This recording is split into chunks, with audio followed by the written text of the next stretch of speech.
Our main mission and goal with REACH is to help adults with developmental disabilities live an active and productive life as possible for them, whatever that means to them. So we want to help them live as independently as we can, and a big part of that is housing.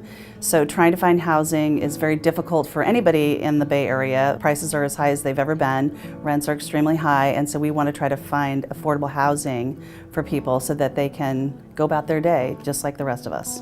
Right now we have homes in Pleasanton and Livermore. REACH was founded by a group of concerned parents who wanted to have housing for their family members that was closer to where they live so they could spend more time with them and help them to live independently as possible. Our purpose was to provide housing for developmentally disabled folks here in this valley so they could stay in the communities where they had grown up. And it was very important for Steve and I to make sure that we made that happen so that they didn't have to move to some community that they weren't familiar with. We have a number of different properties. We have individual homes, we have condominiums, townhomes. That's part of our organization. Once an individual has moved into one of our properties, primarily they are living in the property, and they typically will have resources provided to them through other agencies to help them with independent living services. What we really try to do is to maintain our properties to very high standards,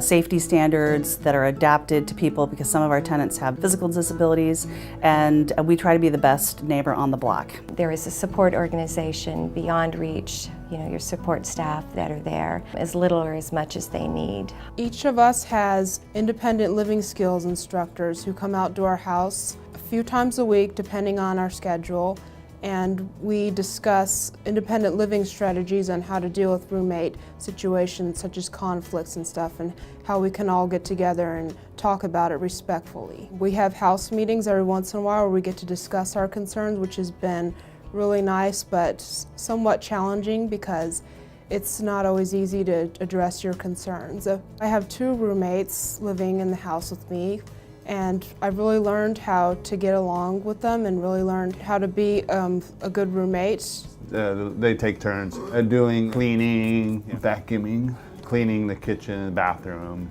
My free time, I play basketball. I have a basketball hoop.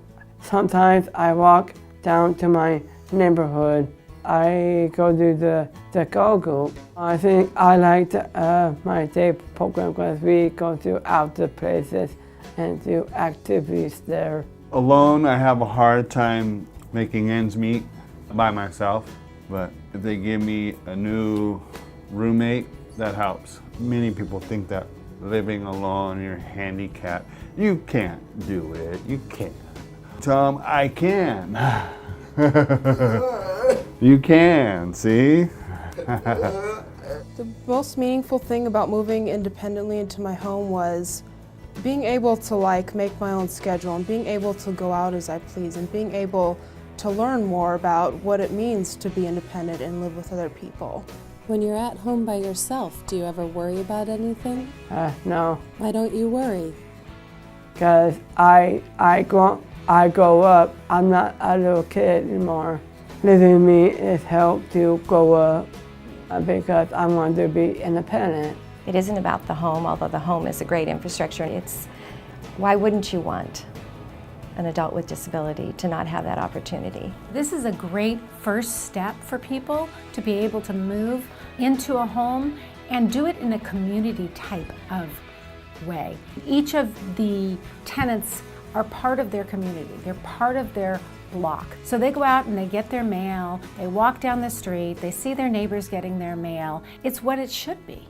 It's what it should be. And so they then become contributing members of their society. The community has done a great job with their RAD activities so that there are things for our sons to look forward to on the weekends throughout the year, in addition to Special Olympics. These are more social activities, which is a real important part of moving out, is that you aren't isolated in the community, but that you still have opportunities to socialize with friends. When an individual is looking for housing, we have an application on our website that they can go to and fill out to get on our wait list. And then as their name comes up, when we have an opening in one of our properties, then we will interview that person to see what their needs are and to see how they would fit with the existing tenants that are already there in our properties. We are hoping to find strategic partnerships and alignments that will allow us to expand our access to funding that may then allow us to acquire housing. I think these alignments that we're pursuing and looking at right now, I think are the future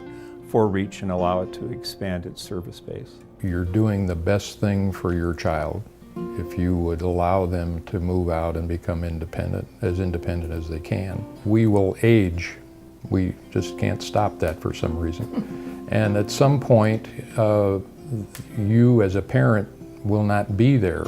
If you start early enough, you can have confidence in them, and that's a huge part, is that you have confidence in your children that they're going to be able to make it on their own. My advice to somebody who has a disability and is thinking about living on their own and they're not really sure if they can do it is give it a try. You'd be surprised what you can do. And we've had lots of tenants, living very successfully on their own, and there's lots of support out there to help you.